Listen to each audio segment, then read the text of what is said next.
compromised and unapologetic call that we count every single vote. That we count every vote. You're getting the impression being left is that we're not counting every vote, and that somebody is trying to make sure that we don't count every vote. Here's more Gillum. This was in Fort Lauderdale. This was last night. The new Mount Olive Baptist Church during an event called Count Every Vote. Vote event at a church, Count Every Vote, a faith response to the Florida recount. Even if it takes you into the middle of next week, you better count every vote. We are not going to be ignored. We're going to make sure that every single vote is counted in this process. Y'all, I may not be greeting you tonight as the governor of the state of Florida, but I'm the mayor of Tallahassee, and more than that, I'm an American and a Floridian, and I demand that every vote be counted in this process. See or not. He is fighting like hell. Rick Scott is he's not a one-man band out there, but man, this guy is putting up a battle like we don't see Republicans outside of President Trump put up. He was on Fox News Sunday with Chris Wallace. Question, you're accusing Bill Nelson of trying to commit fraud? His lawyer said that a non-citizen should vote. That's one. Number two, he's gone to trial and said that fraudulent ballots should be counted. Ballots have already been thrown out because they were not done properly. He said those should be counted. And you think that is the senator himself is committing fraud? Well, it's his team. What is it? Well, of course, if it's his team, the senator himself, what does that matter? If it's the senator himself committing fraud, of course he is if he doesn't order his people to stand. Here's the story on that. Both fought. And the way this is written is screwy. I just want to warn you, I'm going to have to translate this for you because there's a bunch of double negatives in here designed to confuse the average reader.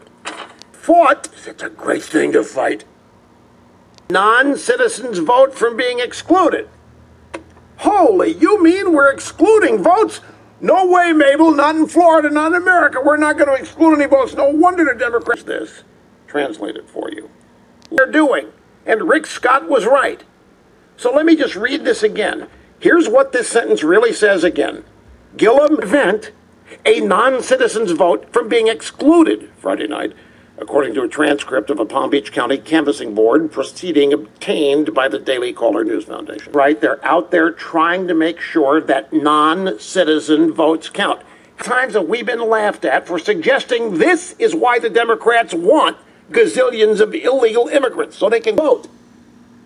Just get them to vote, provisional ballots, whatever. Once we get the ballots, whether they're cast by illegal or ineligible people, we'll deal with that if we need to in a recount, which is exactly what's happening now. They are in the first, well, we don't have photo ID. We don't have a way to prevent. Although nothing to do with this. I mean, we are count every vote, count every vote, count every vote going on. Want to. In the 2016 presidential race, it was the Russians, talking about the KGB Russians, the GRU Russians, or the GPR, whatever it is, it's still the same. No one ever. There are lawyers attempting to make the case. Michael Barnett, the chairman of Palm Beach Republican Party, told the Daily Caller News Foundation that Palm Beach County's canvassing board was going through provisional ballots and quickly deciding whether to allow or disallow each one. Count every vote. This exchange is of the first non-citizens vote they encountered. There wasn't any suspicion that every vote hadn't been. So what the hell is this? It's exactly what I'm telling you. It's an attempt to create